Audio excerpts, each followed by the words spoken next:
tribal बेल्टआ जोंनि एकमात्र भबिष्यत जोंनि जिउ बियो ट्राइबेल बेल्टआ बे हा हुआ जुदि जों गोमायोब्ला जा सेस जागोन बे हा हुनि थाखाय जों जथेस्थ' फाइट खालामबोदों दिनैनि बाथ्रा नङा क्ल'सआव दङ गोबांनो जे सोरबा आइजोआ सिन्थायनो गावनि फिसायखौ जेराव बख'नो थाखाय गावनि किडनिखौ फाननानैबो जेलनिफ्राय बख'दों खुलुमनाय जाबाय गासिबो रायजो राजाफोरखौ बे जायनाखि लेन्ड एलटमेन्ट होदों आरो हानि पाट्टा होदों बेफोरखौ खुनु सालिजारि खालामाजासे खुनु नायबिजिराजासे होनाय जादों जों बेफोरखौ गासिबो मोनथिदों दा जोंहा ट्राइबेल बेल्ट ब्लकनि बाथ्रा दङ ट्राइबेल बेल्ट ब्लकआव थानाय मानसिफोरनो गासिबनोबो होनांगौ होननानै होनो हाया मानोना बेयाव माखासे निसि दङ जाय प्रटेक्टेड क्लासनि मानसि बे प्रटेक्टेड क्लासनि मानसिफ्राल' ट्राइबेल बेल्ट ब्लकआव थानो मोनो हाखौ बायनो मोनो दा बिनि बादै जायनाखि नन ट्राइबेल नन प्रटेक्टेड क्लासनि मानसिफोर बिसोरो बे जायगायाव हाखौ बायनो मोना नामजारि खालामनो हाया बिसोर एलटमेन्ट मोना पाट्टा मोना आरो जुदि सोरबा जुदि बायदोंब्ला सोरबा एलटमेन्ट खालामदोंब्ला बियो केन्सेल जानांगौ बे माने आसाम लेन्ड रेगुलेसन एक्ट बिदि जायनाखि ट्राइबेल बेल्ट ब्लकनि सेप्टार 10 जायनाखि नियम बे नियम बादै बेयाव होखानाय दं रोखा रोखानो दा गतिके दा बेफोरखौ सालिजारि नायनानैसो बे जायनाखि लेन्ड मेला फाथिबाय बे लेन्ड मेला फाथिनायनि गेजेरजों हा हु राननाय पाट्टा होनाय बेफोर खामानि जानांगौमोन खिन्थु जों दा मोननायाव जोङो जायनाखि रिपर्ट मोनगासिनो दङ दा बेफ्राव गोबां माने नन ट्राइबेल आरो नन प्रटेक्टेड क्लासनि मानसियानो एलटमेन्ट मोनदों आरो पाट्टा मोनदों दा जों बेखौ मिथिगासिनो दङ आरो दा बेनि बादैबो जा बिटिसि जायनाखि 6 शिड्युल जाबाय बे 6 शिड्युल जानायनि उननिफ्राय बे खुनु जायनाखि ट्राइबेल नङै मानसिफोर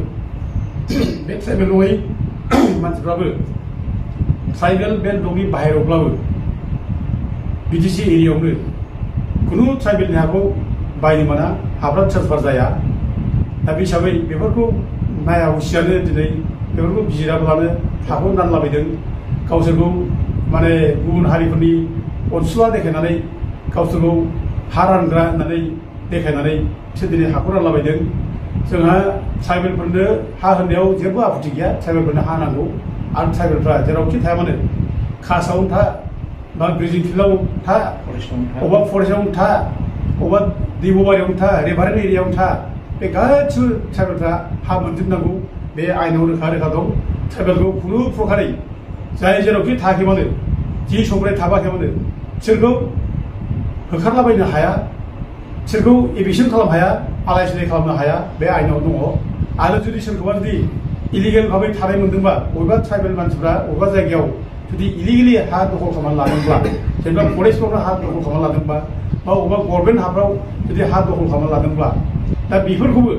सरकारा गोसो जानानै होखारनो हाया दा बिसोरखौ थानायनि बेबस्था खालामना होनांगौ सिगाङाव मानसि हिसाबै डिग्निफाइड सिटिजेन हिसाबै थांनानै थानायनि बिसोरनो राहा खालामनांगौ जेराव बिसोरखौ थानो होगोन बिसोरखौ लामा सामा बानायनांगौ स्कुल बानायनांगौ दैखर बानायनांगौ बेफोर बानायनायनि उनावसो बे जि जायगायाव बिसोर एनक्रोच खालामनो हादों बे जायगानिफ्राय बिसोर शिफ्ट खालामनांगौ शिफ्टिंनि बाथ्रासो बुंदों बे इभिक्सन बाथ्रा बुङाखै नट बाय वे अफ इभिक्सन बुख्रेब खालामनानै होखारनो हाया मानसि हिसाबै थांना थानायनि अधिकार दं ट्राइबेलफ्रा बे जिब जुनार बायदि मोसौ बायदि बुख्रेब जानानै मोसौ बायदि होखारजानाय जेराव मोनो आलाय सिलाय खालामनाय बे आयेनाव बे गैया बेखायनो दिनै जेरावखि थायाखैमोन ट्राइबेलफ्रा जि हायाव थायाखै मानो बिसोरनो हा पाट्टा होनांगौ जों बेखौ सापर्टब्लाबो जों बुंबाय थादों हा पाट्टा होनांगौ आरो सोरबा जुदि इलिगेल भाबै बबेबा जुदि इनक्रोच खालामदोंब्ला दा बिसोरखौबो जुदि माने थानो मोना जुदि सरकारा सानदोंब्ला बे हाखौ सरकारनो नांगौ होननानै जुदि बुङोब्ला बिसोरखौ शिफ्टिं खालामनानै दस्रा जायगायाव हा होनानै बेबस्था खालामनांगौ आरो बिसोरनो जथेस्थ' रोखोमनि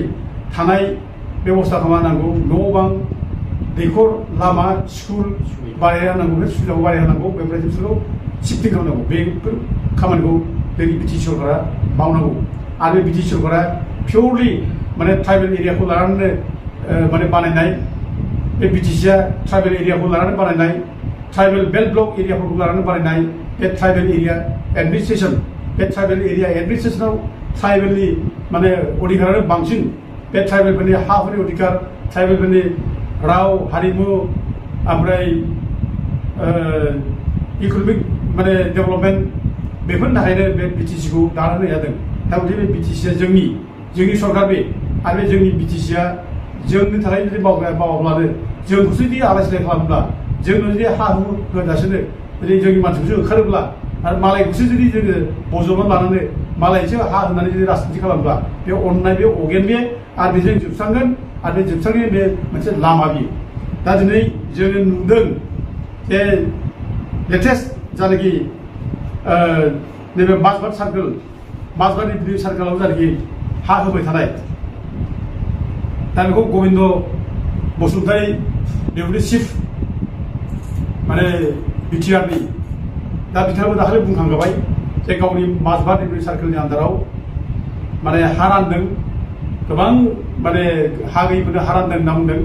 दा बिनि अर्डारा जोंनाव दङ बे गासै बिथांमोनहा 342 बेनिफिसियार्सनो हा रानदों आरो अलरेडि 135 नाम्बार्स फेमिलिफोरनो थाबथाबसो रानना होबाय बे जोंनाव रेकर्डआ दा दङ दा आउट अफ 342 बेनिफिसियारिस दा बेनि गेजेराव गोबां मानसि दङ जायफ्रा ट्राइबेल बेल्टआव थानो हानायनि अधिकार गैया जायफ्रा मोन्थाय गैया जायफोरखौ ट्राइबेल बेल्ट ब्लकनिफ्राय होखारनांगौसो दा दिनै बेबायदि मानसिखौ ट्राइबेल बेल्ट ब्लकआव दिनै हा होदों दा नैबे माजबाद जानाखि रिभिनिउ सार्कोलनि आन्दाराव जानाखि हा रानदों बे ट्राइबेल बेल्ट ब्लक गोलैनाय हाखौनो रानदों आरो बे माजबाद जानाखि रिभिनिउ सार्कोल बियो माबायाव गोलैयो बियो खालाइगाव ट्राइबेल बेल्ट बिनि आन्दाराव गोलैयो खालाइगाव ट्राइबेल बेल्ट बिनि आन्दाराव गोलैयो आरो खालाइगाव ट्राइबेल बेल्टखौ दादों 12 जुलाइ 1948 आव दादों बे 12 जुलाइ 1948 आव दानाय बे खालाइगावनि ट्राइबेल बेल्टआ हाया गासै 11,19,409 बिघा दा बे 11,19,409 बिघा बे हाखौ लानानै ट्राइबेल बेल्ट बानायनाय आरो बे ट्राइबेल बेल्ट ब्लकआ 1948 आव जादों 12 जुलाइआव दा बे माजबाद जानाखि रिभिनिउ सार्कोल बे माजबाद रिभिनिउ सार्कोलाव बे जानाखि 1947 ट्राइबेल बेल्टखौ दानाय बे समनि सानसे उननिफ्रायनो अखानायै उननिफ्रायनो खुनु नन प्रटेक्टेड क्लासनि मानसि खुनु नन ट्राइबेलफ्रा बे जायगायाव हा मोना आरो सोरबा जुदि बायदोंब्ला सोरबा लादोंब्ला बिसोरनि हाखौ लायबेल टु केन्सेल ओरै होनना बुंदों बेखौ केन्सेल खालामनांगौ बे आसाम लेन्ड रेगुलेसन एक्ट बे माने माबानि ट्राइब माबानि चेप्टार 10 नि जानाखि आयेन चेप्टार 10 नि जे आयेन बे चेप्टार 10 नि आयेनाव रोखा रोखा लिरदों बे 164 बी सेक्सनाव बुंदों जे जायफ्रा हा फानदों जायफ्रा बायदों बिसोरखौ माने 6 मास जेल जाहोनांगौ बे आयेनावनो बे दङ आरो बिसोरनो फाइन होनांगौ ओरैनो बुंदों आरो 163 ए सेक्सनाव बुंदों जेसेबां हा माने रानना होनाय जादों सिबां हा रिसार्च होदों बे इलिगेल टेलिगेल खोथा गैया रिसार्च सोरबा होदोंब्ला सोरबा फाथा होदोंब्ला बे केन्सेल जानांगौ केन्सेल फर उइक ओंखारदों खुनु खोथा गैया बेयाव दा बिदिसो खिन्थु दिनै बेफोर आयेन थासेयावबो बेफोर एथ' गोख्रों जुदि रुल थासेयावबो दिनै गबिन्द बसुमतारी बिथाङा माबोरै गावनि समस्थियाव माजबाद रिभिनिउ सार्कोलनि आन्दाराव गोबां माने बे नन प्रटेक्टेड क्लासनि मानसिनो ट्राइबेल बेल्ट ब्लकआव हा होनो हाखो बे आसुरि बाथ्रा जों सोमोनांदों दा जोंनाव लेखा गासिबो दंजोबो नै जों बे सोरनो होदों सोरनो होआखै जों बे लेखाखौ दिनै मोनजोब्बाय बेसेबांबा पेजनि लेखा जों दा मोनजोब्बाय दा जों बे हिसाबै जों दिनै रोखा रोखा बुंनो हाबाय जे इलिगेल मानसिफोरनो हा होदों BTC सरकारा आरो बे गबिन्द बसुमतारीया गावनि समस्थियाव माने गुबुन हारिनो हा होनानै गुबुन हारिजों मोजां मोनजागौबा गुबुन हारिजों खोब माने अनजानानै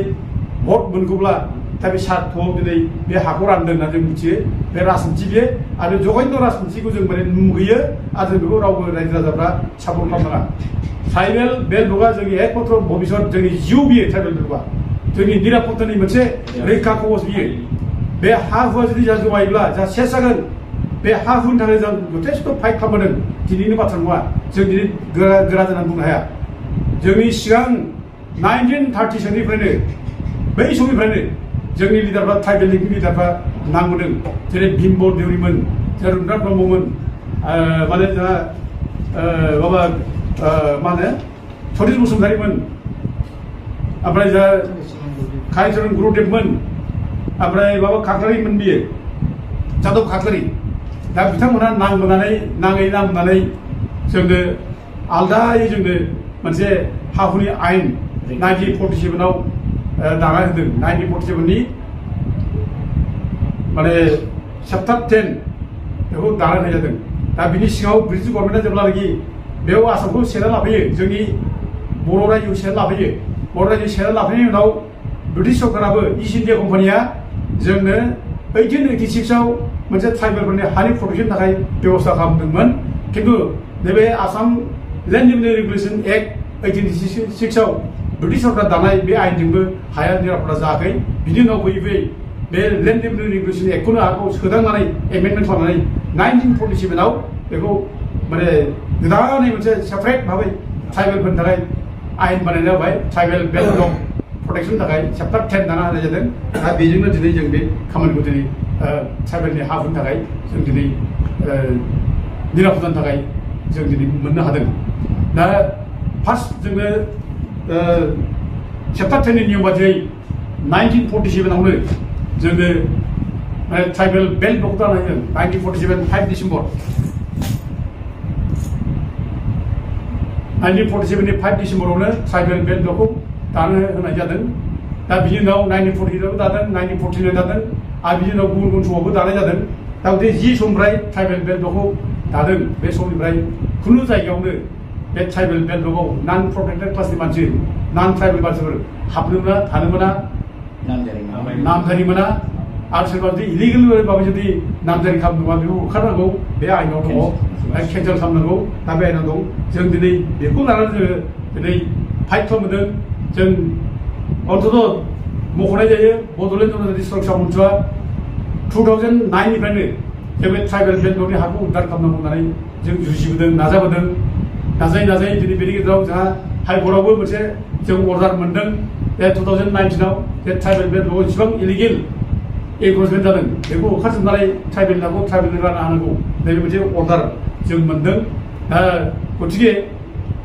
ट्राइबेल बेल्ट ब्लकनि इस्युआ गेजेराव मोनसे डेट बादि जाबायमोन थैनाय जाबायमोन ओरै सा साल' मानसिफ्रा ट्राइबेल ब्लकनि बाथ्राखौ मालाय बुङो खिन्थु फुरा निश्चित लायामोन खिन्थु जों जेब्ला नांजायो जेब्ला नांबाय थायो जेब्ला प्राइम मिनिस्टारावबो जों थांनानै कमप्लेन होयो ट्राइबेल बे माबायावबो जों जेब्ला थांनानै जों कमप्लेन होयो आसाम गभर्नमेन्टखौ जों जेब्ला कमप्लेन होयो दा बेनिफ्रायसो जोंनि इस्युआ ओरैबायदि जाफिनदों प्राइम मिनिस्टार नरेन्द्र मदियाबो माने 2014आव ट्राइबेल बेल्ट ब्लकखौ ओंखारजोबनांगौ होननानै स्टिक हरदों जों लोगो हमनायनि उनाव दा बेफोर जिनिसा दिनै जोंनाव प्रमानफ्रा दङ बेखायनो जों दाबि खालामो जे ट्राइबेल बेल्ट ब्लकआव जेसेबां इलिगेल भाबै हाबनानै दं बिसोर होखारनांगौ बिसोरखौ माने खुनु प्रकारै जों सोरबा भटनि आसायाव खुनु माबा मोनसे बिसोरनिफ्राय माबा मोनसे मोनगोन आसा खालामनानै जों दोननो नाङा बे ब्लकआव जाहाथे इलिगेल भाबै हाबनानै दङ बेयाव जाथि धोरोमनि बाथ्रा गैया बिसोर होखारनांगौ आरो इभेन जों बेखौ खुला खुलि बुंनाय जायो जे सोरबा गुबुन जाथि अबा जाथि बेजों जा खुनु हिंसाबो गैया शत्रुआबो गैया जायफ्रा जेराव दं जायफ्रा गोदोनिफ्राय जों थाबोदों बिसोर थानो मोनगोन जयै थागोन खिन्थु जाय इलिगेल मानसिफोर जों बिसोर दोना जों बेनि थाखाय जोङो दाबि खालामो आरो जों ब्रिटिश सरकारखौ बिनि इनिसियेटिभखौ लानो थाखाय जों जावले खावलायो दा दुखुनांथाव बाथ्रा बेनो दा दिनै बे बिटिसि सरकाराव दिनै एनडिपिनि माने अस्त्रजों आन्दलन खालामनाय नेताफोर दं इएम जाना दं रन्जित बसुमतारीमोन इएम दा डिपुटि चिफ जोंहा गबिन्द बसुमतारी एथ' गोबाव संग्राम खालामबाय बिसोर अस्त्र लानानै गिलुबालु संग्राम जे सबारिं माने बड'लेण्ड नांगौ होननानै आन्दलन खालामदों बिसोरबो बे हानि थाखाय आन्दलन खालामदों दिनै बे हानि थाखाय आन्दलन खालामनाय समाव गोबां मानसि माने भिक्टिम जादों गोबां मानसि बुख्रुब जादों गोबां मानसि गावथारजादों इभेन एनडिपिनि केडारफ्राबो थैदों गोबांनो आरो दासिमबो माने steel एनडिपि केडार्स R लेंगुइजिं in the gel in different जेल आसाम दासिमबो दङ दा गतिके दिनै बे हानि थाखायल' थैदोंना बे हानि थाखायल' दिनै भिक्टिम जादों गोबां बर' फिसाफोर गोरिब गुन्द्रा बर' फिसाफोर एनडिपिनो थानो होदों ओंखाम जादों होननानै बुथारजादों गावथारजादों जेल जादों गोबांनो आरो दिनैथ' जों रिपर्ट मोनदों जों क्ल'सआव दङ गोबांनो जे सोरबा आइजोआ सिन्थायनो गावनि फिसाखौ जेलाव बख'नो थाखाय गावनि किडनिखौ फाननानैबो जेलनिफ्राय बख'दों दा दिनैथ' ब्रिटिश सरकार बे गबिन्द बसुमतारी फेरेंगानि समस्थियाव नैबे फेरेंगा बसुमतारी बिथाङा दिनै बेफोर खबर गैया खबर लायाखै खिन्थु बिथांमोना दिनै मा खालामदों हा गुबुन हारिनो होदों होननानै गुबुन हारिफोरनो हा होदों होननानै बिराद क्रेडिट लादों रंजादों बुंदों बिरादनो थुदि खालामदों आयेनखौ सिफायनानै दा जोंनि बेखौ मुगैयो जों बेखौ दुखु खालामो गावनि रिभलिउसननि स्पिरिटखौ गोसोखां बिथांमोना गोसोखांदों नोंसोर मानो संग्राम खालामामोन नोंसोर मानो अस्त्र गैयामोन दिनै नोंसोरखौ जारिमिना दिनै मुगैबाय नोंसोरखौ नोंसोरनि आखलखौ दिनै मुगैजोब्बाय गासैबो नोंसोरनि थाखायनो दिनै मालाया दिनै थागासिनो दं आरामसो हाग्रा बंग्रा थागासिनो दं माने गभर्नमेन्ट हायाव अबेबा कास हायाव अबेबा माबाफ्राव ग्रेजिं फिल्डफ्राव फरायसालिफ्राव थागासिनो दं दिनै फ्रिनो जेबो खालामा बिसोरखौ जेबो खालामा बिसोरखौ जेबो फंसे बाथ्रा बुङा खिन्थु गावनि फिसा बर'फोरखौ हाग्रायाव थादों अबेबा काश्मीराव थादों अबेबा गभर्नमेन्टआव थादों होननानै होखारदों बुख्रुबदों सुख्रुबदों बन गंसे माने लायनो थाखाय दिनै आथिं आखाइ बुख्रुबदों सोरखौबा गावथारदों बेबायदि जिनिसा मानो जादों फालाय दाख्लाब सुख्लाब खालामदों मानो जादों बिदिया दिनै बेफोरखौ लाजिना लाजाखै जोंना माने एफा गिदिर संग्रामि नेता अस्त्रजों दावहा नांबोनाय फेरेंगामोन गबिन्दमोना दिनै लाजिना लाजाखै बेफोरखौलाय दिनै मानो दिनै माने माबा गैया जाखो सेन्टिमेन्टआ दिनै बहा थांखो नोंसोरनालाय एथ' गिदिर संग्राम खालामनाय नेताफोरनि स्पिरिटआ बहा थांखो दिनै मालायनो हा होननानै बिसोर रंजा खुसि खालामो गावनि मानसिखौ होखारो नोंसोरो गोरलैनो माबोरै जाखो बेलाय दा गथिखे नोंसोरो जारिमिनाव नोंसोरखौ माने जघन्य मानसि नोंसोरो बर' जाथिनि बेरेखा बर' जाथिखौ नोंसोर आलाय सिलाय खालामबाय नोंसोरो बे जारिमिनाव लिरजासिगोन नोंसोरो बे जारिमिननिफ्राय बारग'नो राहा नोंसोर गैया आरो दिनै आं इयुन जोलै हान्जाखौ खावलायो दिनै जाथिया बिराद अलखदाव दङ दिनै जाथिया दिनै खैफोदाव दङ दिनै गावबागाव सुबिदानि थाखाय दिनै पार्टि खालामलायदों बे मानसिया बेयाव पार्टिजों थांदों फैसानि थाखाय थाखा मोननो थाखाय बैयाव बारस्लायदों थाखा फैसानि थाखाय सुबिदानि थाखाय खिन्थु गोरिब गुन्द्रा आइ आफा रायजो राजा जाम्बा जाम्बिखौ जों बोरै खांनांगौ जाम्बा जाम्बिखौ बोरै दैदेननांगौ बेफोर जेबो गैया जेबो गैया दिनै जाथियाव अलखदाव दं दिनै बे अलखदाव गोलैनाय जाथिखौ जों बोरै बोखांनो जों बोरै माने बासायफिननो जों बोरै मोजां लामाजों दैदेनफिननो जों बेनि थाखाय थि खालामाब्ला दिनै जा उफाय गैया ओंखायनो फैगौ जेनेरेसन जायनाखि आफादफोर इयुन जोलैफोर जों खावलायो बिसोरना जाहाथे कनसियास जायो जों खुनु राजनिथि इनफ्लुयेन्सआव जों गोदाव सोराव जाया खुनु थाखा फैसानि माबायाव जों जाहाथे माने गोदाव सोराव जाया जों इस्युखौ लाजाथे नाङो जाथिनि सार्थखौ जाहाथे बाथ्रा बुङो आं बेफोर बयबो खावलायो आरो ट्राइबेल बेल्ट ब्लकनि हानि रैखानि थाखाय जों जिथु खामानि मावगासिनो दं आरो मावगोन आरो बे मावनाय समाव जों संग्राम खालामगोन आन्दलन खालामगोन प्रग्राम लागोन बेफोर प्रग्रामाव जाहाथे दोलो बोलो ओंखारबोयो आं बेखौ बयबो रायजो राजाफोरखौ गुरैयै खावलायो गोजोन्थों रायजो